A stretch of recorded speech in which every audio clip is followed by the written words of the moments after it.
Se quiser ir embora, eu recomendo. Se tiver meio sensível hoje, não tiver num dia bom, até pedir para deixar um tecladinho ali para ficar mais, parece que vai ficar mais ameno, mas não vai. Amém, não quiser ir embora.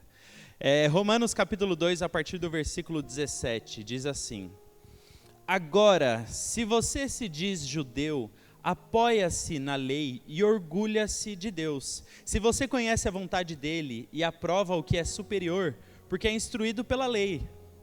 Se você está convencido de que há um guia de cegos, luz para os que estão em trevas, instrutor de insensatos, mestre de crianças, tendo na lei a forma do conhecimento e da verdade, então você que ensina os outros, não ensina a você mesmo? Você que prega contra o roubo, rouba?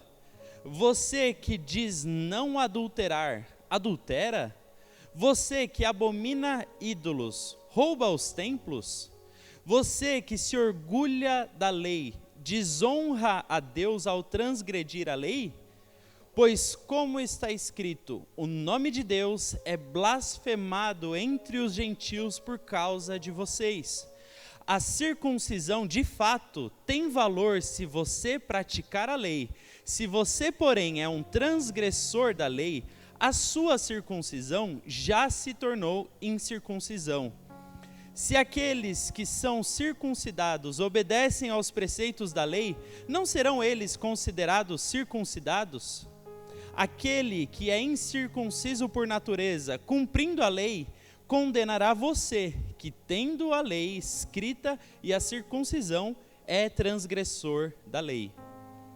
Não é judeu o que é apenas exteriormente, nem é circuncisão o que é meramente exterior e física. Não, judeu é quem interiormente, e circuncisão é a do coração, pelo Espírito, não pela lei escrita. Tal pessoa não recebe louvor dos homens, mas de Deus. Abaixe suas cabeças, nós vamos orar. Espírito Santo de Deus, essa é a tua palavra, Deus. Tua palavra que foi escrita há milhares de anos atrás e é tão real, presente, é tão verdade, tanto para aquele texto, para aquele dia, para aquele momento da tua igreja, quanto para hoje, Pai. Espírito Santo, fale conosco. Assim como o Senhor tem falado comigo nesse texto, fale com cada um de nós que estamos aqui, que a Tua palavra ela nos ensine, ela nos confronte, ela nos gere mudança, nos gere decisão, nos desafie a tomar atitudes, Pai, para viver uma mudança em nossas vidas, Pai. Eu creio que a Tua palavra é viva e eficaz, ela tem o poder de nos transformar, nos libertar. Eu creio nisso de todo o meu coração, Pai. Eu oro em nome de Jesus. Amém. Amém? Amém? Vocês estão comigo aqui hoje? Então vamos embora. Segurança ou soberba? Segurança ou soberba? Como nós podemos definir essa linha tênue entre estar seguro de quem você é, daquilo que você tem, e soberba, você perder a mão, perder a medida? E aí, o texto até que eu coloquei, o título da mensagem é: você sabe com quem está falando? Será que muitos de nós aqui já ouvimos essa frase? Se não ouvimos, já dissemos essa frase? Quando de repente você conhece alguém, a pessoa não faz ideia de quem é você, o que você já fez ali naquele lugar, a pessoa chegou agora, você vira para ela e fala: meu irmãozinho, ô queridinho, você sabe com quem que você está falando? Você jogou aonde? Para quem conhece sobre futebol, é o Thiago Galhardo do futebol, sabe? Chegou lá, se acha o deus do futebol, não é ninguém. Meninas, eu não faço ideia de alguém do mundo da moda que pode ser esse exemplo, ou blogueira, sei lá. Eu só sei falar de futebol. E aí essa linha tênue entre segurança e soberba era algo que Paulo estava precisando lidar ali no contexto da igreja.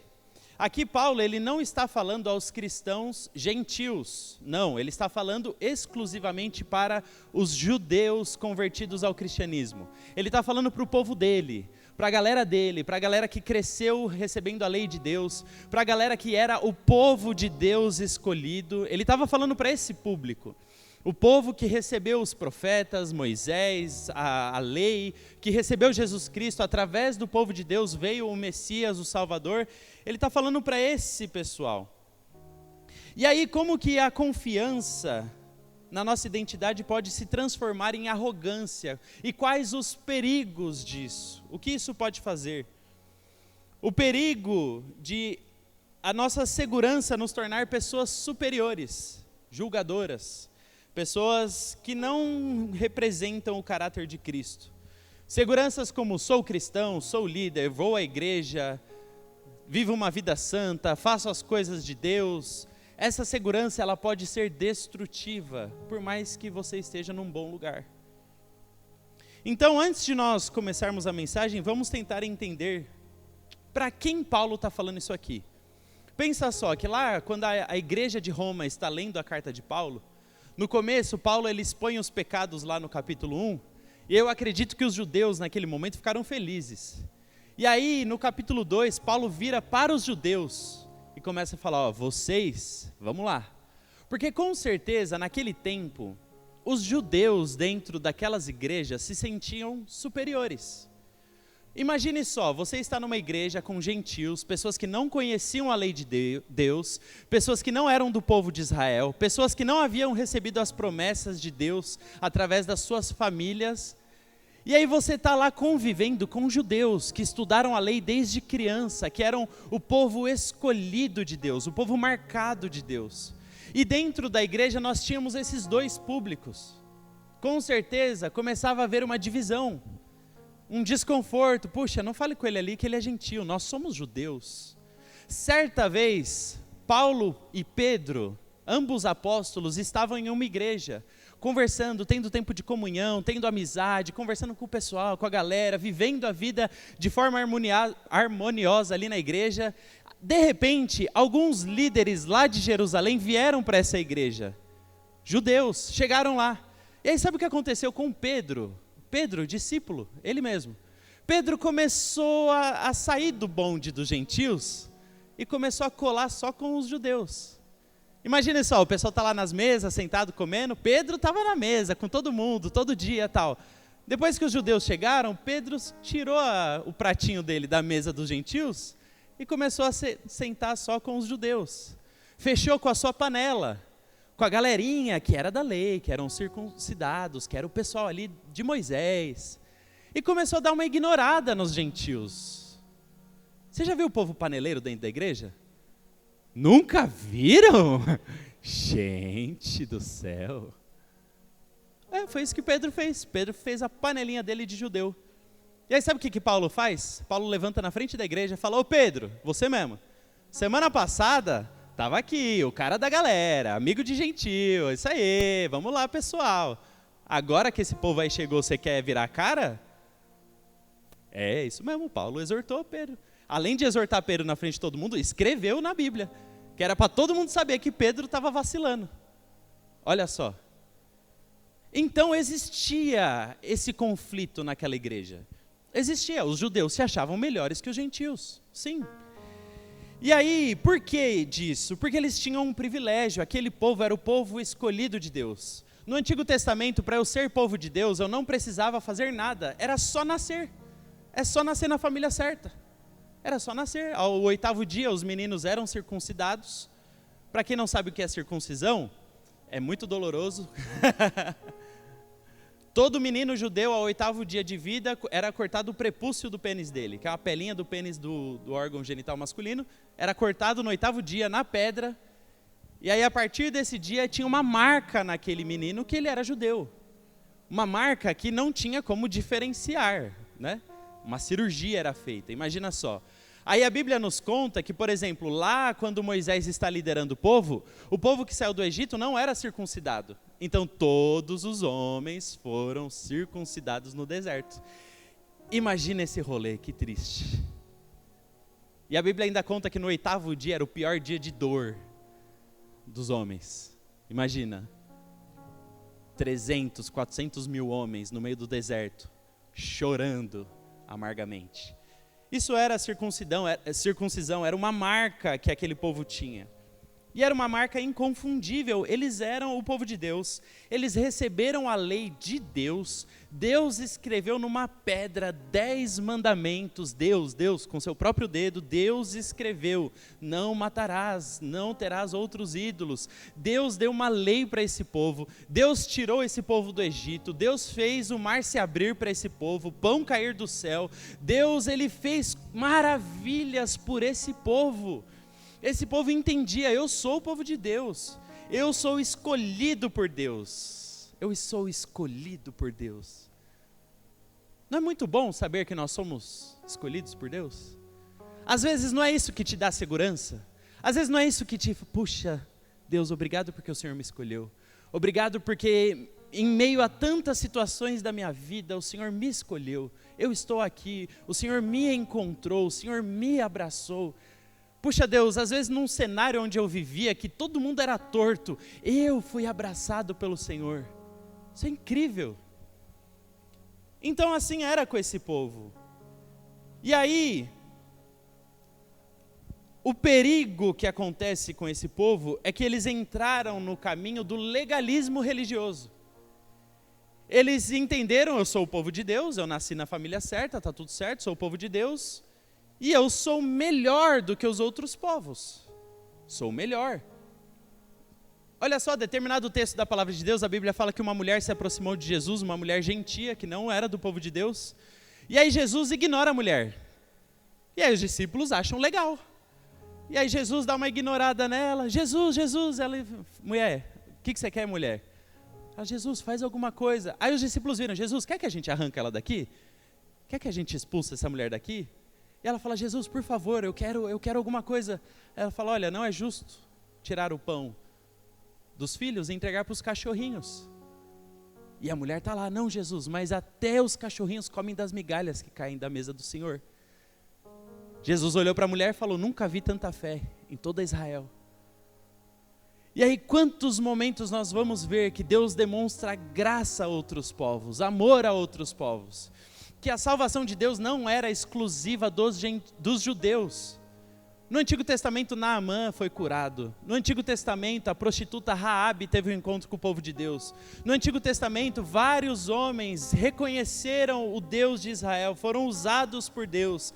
Mesmo assim, esse povo entendeu que não, nós somos melhores. E aí existe um perigo, porque usar a lei como um caminho para a vida eterna só leva à morte. E aí é um ponto que nós precisamos entender. Nós precisamos obedecer a Deus, isso é importante. Precisamos obedecer a palavra, conhecer a lei de Deus, saber o que ela é, ter entendimento para obedecer. Mas apenas a lei não salva. A lei, única e exclusivamente a lei, como um caminho até Deus, leva à morte. Não são as suas obras que te salvam. Não é o rolê que você deixa de ir que te salva. Não é isso que te salva, não são as coisas exteriores, não são as práticas exteriores. Não, Rafael, olha, eu nunca fiz sexo com a minha namorada, então eu estou no céu. Olha, querido, muito provavelmente você está na metade do caminho.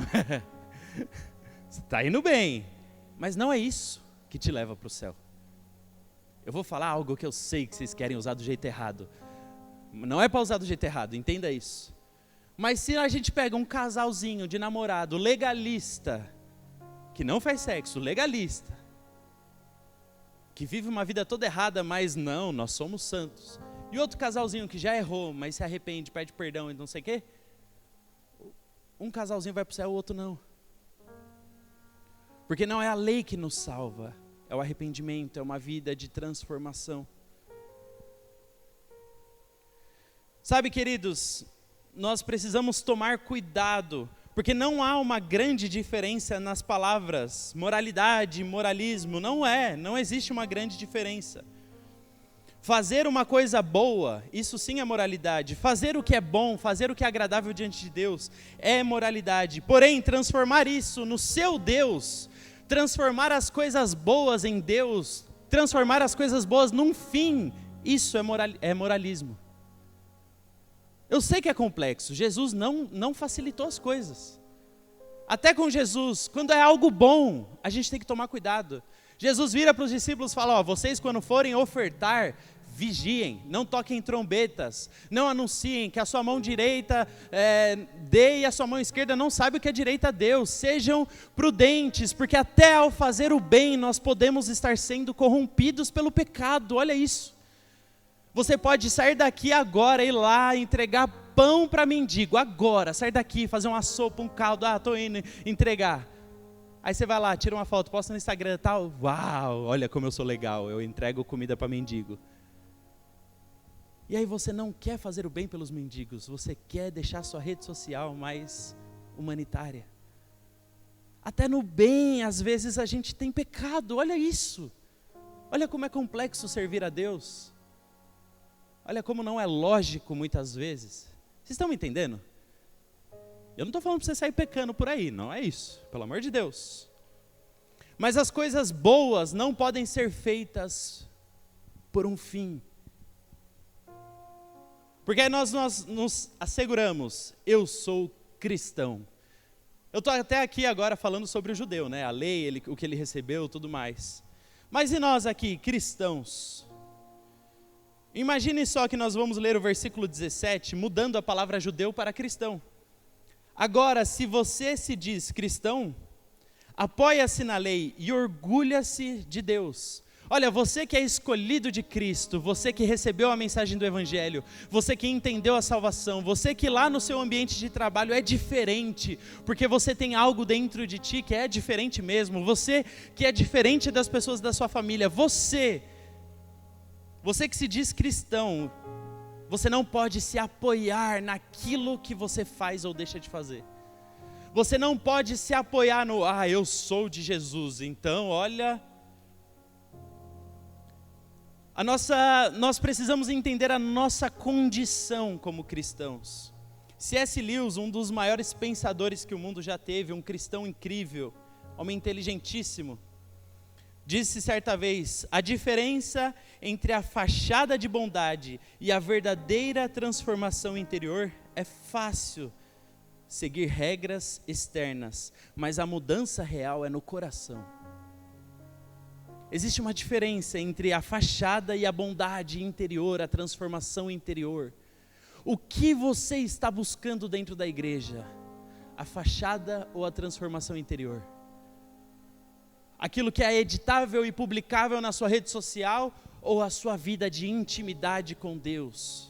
O que você está buscando quando frequenta cultos, quando vem à igreja, quando posta no Instagram, quando lê o devocional, quando abre a Bíblia todos os dias? Qual é a sede, qual é o desejo, qual é o anseio que existe dentro de você? É muito fácil a fachada se tornar algo ritualístico, algo para aparentar, para mostrar, para trazer uma boa túnica de verdade, de piedade, e você ser bem visto e bem quisto pelas pessoas. É muito fácil. Nós hoje prezamos muito por uma fé da rede social. Nós prezamos por isso. Nosso Instagram tem que ser gospel. Tem que orar em línguas. Tem que escorrer o óleo da unção. Glória a Deus. Que escorra, amém, querido. Deus te abençoe. Mas e quando você começa a fazer coisas para Deus para postar no Instagram? É difícil essa linha. Eu posso falar isso para vocês, que eu queria muito usar minha rede social para pregar o Evangelho, mas eu ainda não sou maduro nessa área. E aí o que eu faço? Não posto nada, praticamente nada. Na verdade nem uso muito rede social. Porque essa linha é tão tênue, que eu fico, Deus, as gotas que o Senhor me dá eu já estou querendo entregar para alguém, aquilo que o Senhor fala comigo eu já quero mostrar para alguém, eu quero aparentar, eu quero esfregar na cara das pessoas que eu sou cristão. Sabe qual é essa linha? Eu sei que é difícil, querido, eu sei que é difícil, mas em nós precisa existir um coração que fala daquilo que o coração está cheio, que a boca fala, a boca externa, aquilo que o coração está cheio. Não posta coisas simplesmente para aparentar que é de Cristo. Porque, queridos, aí existe um problema. Se você enche a boca para falar de Deus e o seu coração ainda não está transformado, temos um grande problema com você. Sabe qual é o problema? você vai envergonhar o nome de Deus. Em algum momento. Eu sei, o povo lá fora é chato, você não pode fazer nada, você não é crente? Calma. A gente não vai viver para agradar os outros, não é isso que eu estou falando. Mas se o nosso coração não é transformado e o nosso exterior aparenta cristianismo, o mundo entende, olha, eles são de Jesus, eles são da igreja, eles são a imagem e semelhança de Cristo. Vamos ver o que eles estão fazendo. E aí, querido, olha o problema disso. O problema disso é que muitos líderes religiosos, muitos políticos, muitos pastores, muitas pessoas, e quando eu digo muitas, é muitas mesmo, envergonham o nome de Deus com o seu comportamento, porque elas chegam e falam, não, eu sou de Jesus, eu vivo uma vida para Deus, olhem para mim, eu sou de Deus, olha, eu decorei a Bíblia, eu conheço todos os textos do Antigo e do Novo Testamento, eu estudei hebraico, aramaico, grego, eu sei a Bíblia, eu já fiz teologia, já tenho pós em não sei o que, eu entendo, então olhe para mim. E aí você olha para o irmãozinho, pecador, desgraçado. Você olha para o irmãozinho, soberbo, arrogante, orgulhoso e pecador. Querido, entenda isso, não cabe cristão e soberba na mesma frase. Quer saber se alguém é cristão? Entra na intimidade dessa pessoa e veja a soberba. Querido, cristão não é soberbo, não tem como. Entra na intimidade da pessoa e entenda o que existe lá. E aí o problema, queridos, é que o mundo lá fora está tendo um péssimo exemplo de cristianismo. O mundo lá fora vê um Jesus que eles não querem pisar dentro de uma igreja, porque eles veem o Jesus que você carrega. E às vezes o Jesus que você carrega envergonha o nome de Deus. Você nunca leu isso? Nós somos a Bíblia que o mundo lê. O que as pessoas leem em você? Elas leem graça, amor, misericórdia, perdão, paciência. Elas leem uma amizade honesta e sincera. Elas leem pessoas que querem ajudar, auxiliar. Ou pessoas orgulhosas, soberbas, que só querem saber do seu próprio umbigo. Pessoas que estão dispostas a acabar com a vida de outras pessoas. Pessoas presunçosas. No trabalho você passa por cima, se preciso, você atropela. No trabalho, se precisar mentir, enganar, se precisar roubar, você não está nem aí. Porque o lance é o seu benefício próprio. E aí você vem para a igreja e posta o Guilherme pregando. Faz isso não. Por favor. Não posta. Por favor, não posta, deixa para lá. Ouve a pregação, vai embora para casa. Gente, eu não estou falando para ninguém postar. As pessoas são extremas, né? Não é isso que eu estou falando. Eu estou falando que se vive uma vida carnal e não está nem aí, para de falar que é de Jesus.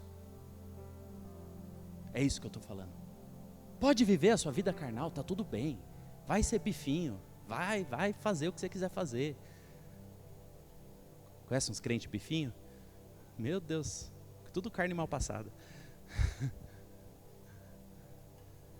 Não tem problema você querer ter a sua vida, mas não tente conciliar a vida do jeito que você quer com o Evangelho, esse é o problema. Não tente conciliar a sua forma de viver, de pensar, o seu orgulho, preconceito, a sua soberba. Não tente conciliar isso com a cruz do Evangelho, porque não bate uma coisa com a outra, porque não conversa, porque o poder do Evangelho precisa transformar esse seu coração. E se você não está disposto a viver transformação, não fale que é de Cristo, não envergonhe o nome de Jesus, não coloque Jesus na sua boca para defender as besteiras que você fala. Por favor, não faça isso.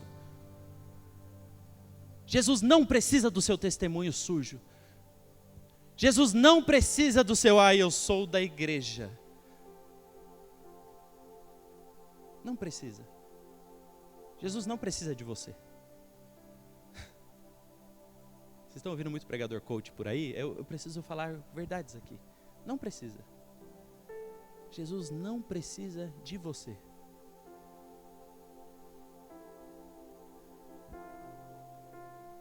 E aí, versículo 23, você que se orgulha na lei, desonra a Deus ao transgredir a lei?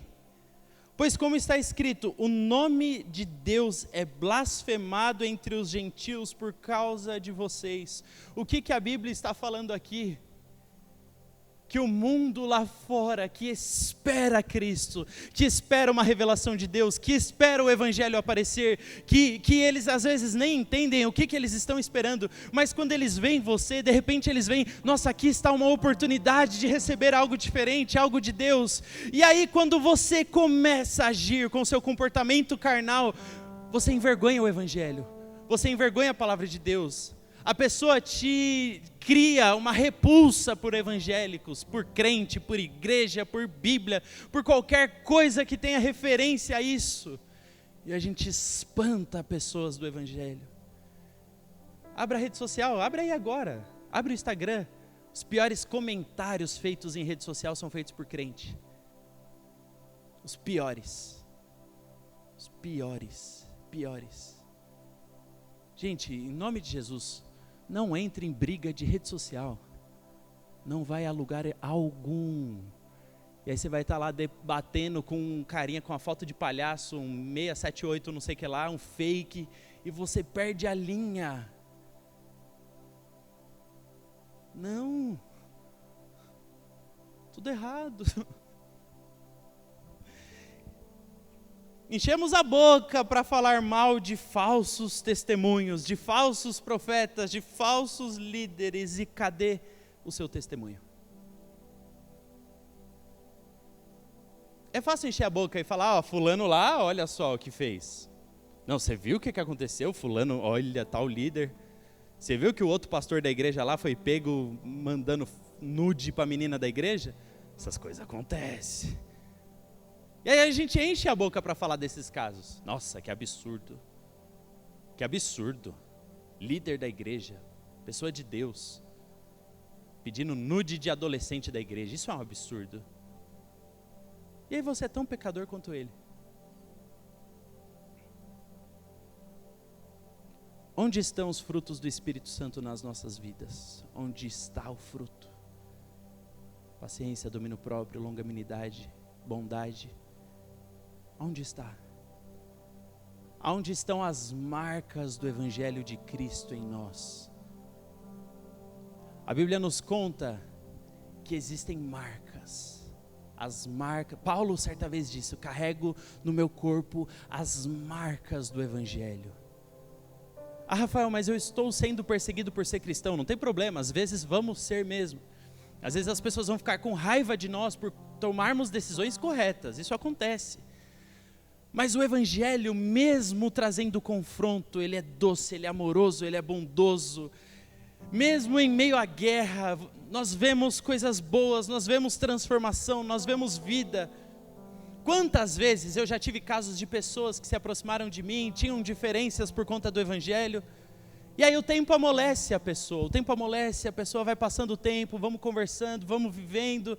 E aí em determinado momento a pessoa chega para mim e fala, e aí, me fala alguma coisa sobre isso.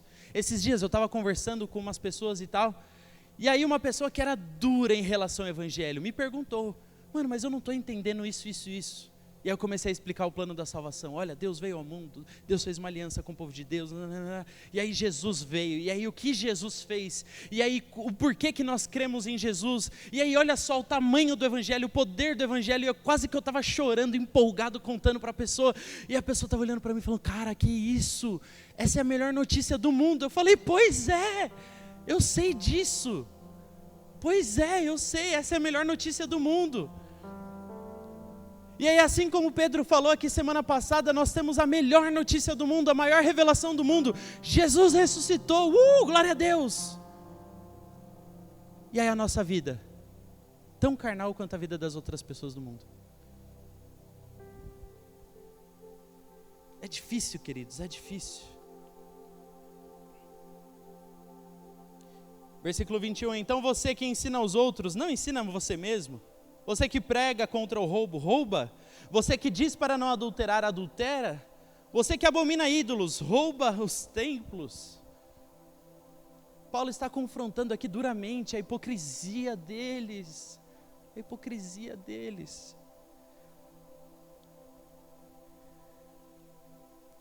Queridos, entenda isso. Nós precisamos nos ensinar a palavra de Deus todos os dias.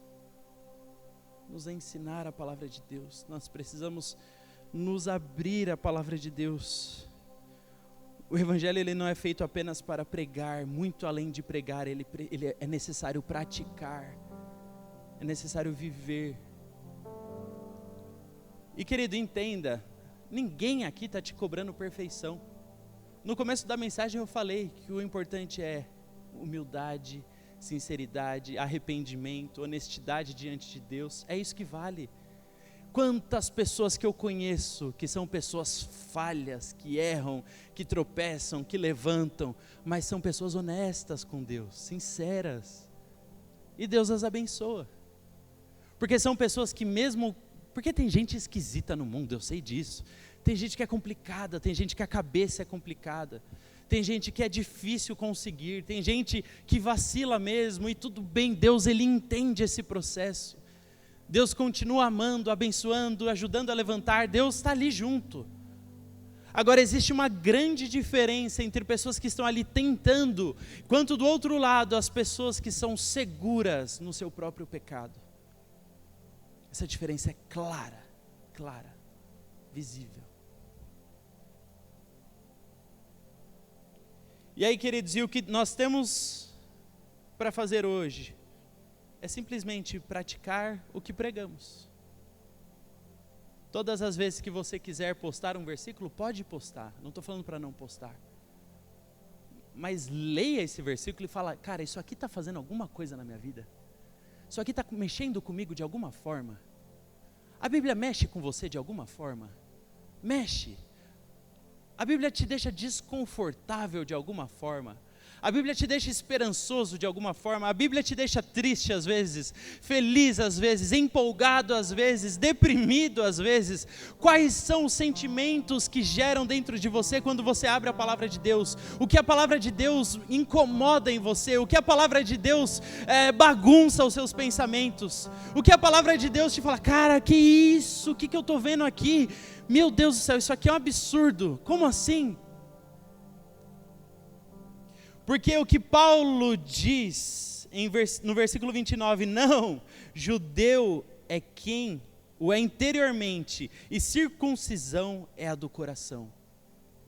Circuncisão era uma cirurgia que era feita pelo homem naquele tempo. E Paulo está ressignificando tudo que os judeus entendiam sobre esse símbolo. Ele está falando que agora a circuncisão, a marca que um homem tinha, que era de fato, isso aqui, esse aqui é filho de Deus, por quê? Porque cortou o negócio do bigolim dele, era fácil, era assim antes. Agora a circuncisão não é assim, ela é no coração. O coração de alguém que recebeu o evangelho é marcado por Cristo. E olha só, naquele tempo a circuncisão era uma cirurgia, e para alguém ver que alguém era circuncidado, aonde essa pessoa ia ver? Na rua? Na praça? Não, na intimidade. Não ia ver em qualquer lugar, ia ver na intimidade. Uma mulher ia ver a circuncisão do seu marido na lua de mel, e daí em diante, a mãe ia ver, talvez irmãos. E olha isso, querido, a circuncisão que nós devemos ter no nosso coração revela que, quando as pessoas acessam a nossa intimidade, elas veem se de fato somos o evangelho ou não. Se de fato temos o evangelho ou não.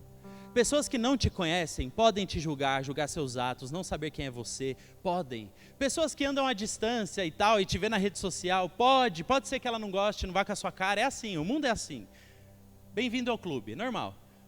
Agora, se essa pessoa entrar na sua intimidade, ela precisa ver a marca do evangelho. E aí sabe o que acontece com muitas pessoas e muitos líderes cristãos dentro da igreja? Quanto mais você se aproxima do cara, mais cheiro podre você sente. Você vê o cara de longe, nossa, que cara crente, cheio de Deus, cheio do Espírito Santo, fala em várias línguas, não sei o quê. Vai se aproximando, fala, que isso, cara? Ixi, só tem podridão aqui. Pelo contrário, quanto mais as pessoas se aproximarem de nós, é claro que elas vão ver os nossos erros, as nossas falhas, mas elas vão ver uma marca. Uma marca.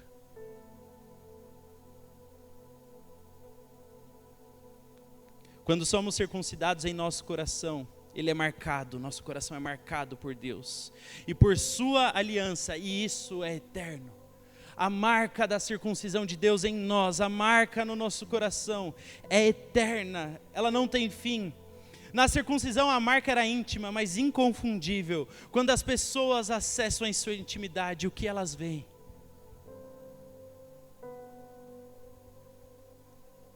Quem é você, querido, na sua intimidade? E por que nós temos que ler esses textos? Ah, Rafael, mas que coisa desconfortável. Por que a gente tem que estudar isso? Por que temos que ler isso? Querido, porque se você ainda não foi marcado pelo Espírito Santo, se você ainda não entendeu o verdadeiro Evangelho, se você ainda não se entregou para ele, você está perdendo tempo. A melhor coisa do mundo é o Evangelho de Cristo. A maior esperança do mundo é o Evangelho de Cristo. Aquilo que pode te transformar é o Evangelho de Cristo. E o que Jesus está te pedindo hoje não são obrigações pautadas por regras. Ele está pedindo de você hoje uma rendição a Ele.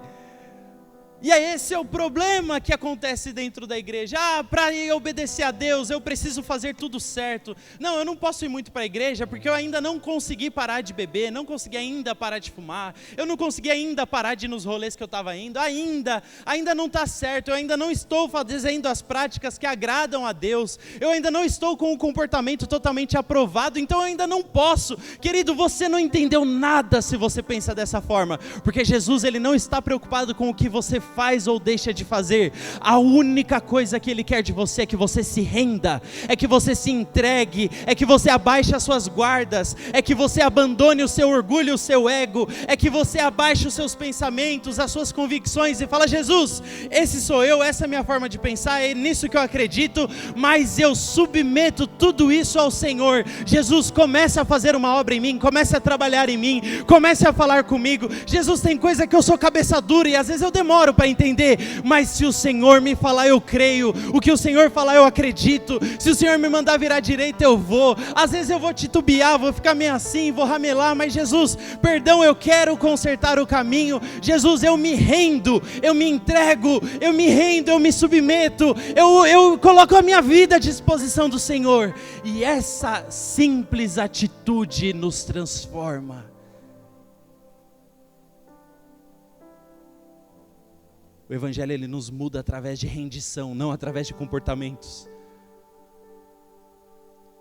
Se renda a Ele nessa noite, meu querido.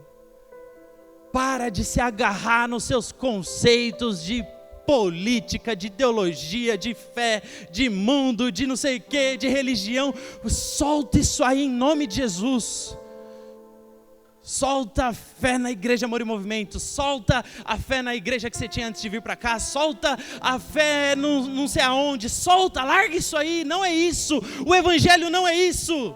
Não é isso, o Evangelho é uma rendição aos pés da cruz do Calvário, que nos transforma de forma sobrenatural, que invade os nossos corações, fala conosco, liberta a nossa alma, restaura o nosso ser, nos dá esperança. Isso é o Evangelho de Cristo. O Evangelho de Cristo ele é muito mais real do que você imagina, ele é muito mais poderoso do que você imagina, ele alcança áreas dentro da sua alma que você nunca cavucou, traumas do seu passado que você nunca mexeu, porque é isso, você está rendido ao Rei dos Reis e ao Senhor dos Senhores. E sabe que perfeito que existe nisso, querido? Esse mesmo Deus foi o Deus que te criou, e Ele te conhece melhor do que ninguém. Sabe o que Ele está te pedindo hoje?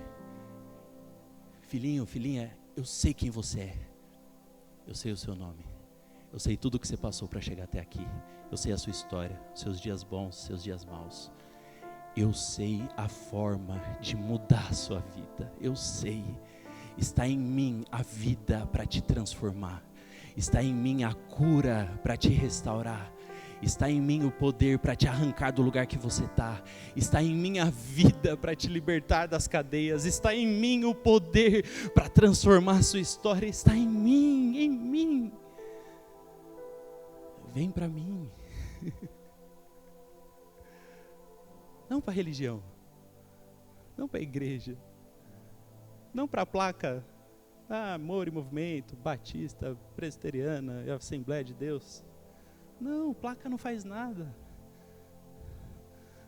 Não para o culto da quinta, da terça, do sábado, da tarde da bênção. Não para isso. Não para o monte, para o vale, para Israel. Não, se eu for para Israel, aí sim. Não, não é isso. É se o evangelho entrar dentro de você.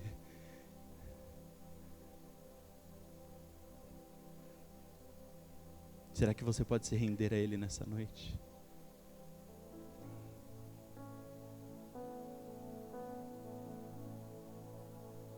O Espírito Santo de Deus está aqui hoje.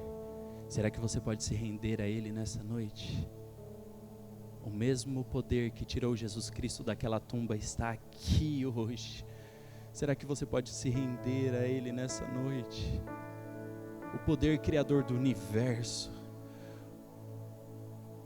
O poder que sabe todas as coisas. O poder que está aí na sua mente agora falando, cara, para de pensar nisso, para de pensar nisso, para de pensar nisso. Eu estou aqui, me deixa entrar. Para com essa confusão na sua cabeça, eu estou aqui, me deixa entrar na sua vida. Eu vou mudar a sua história.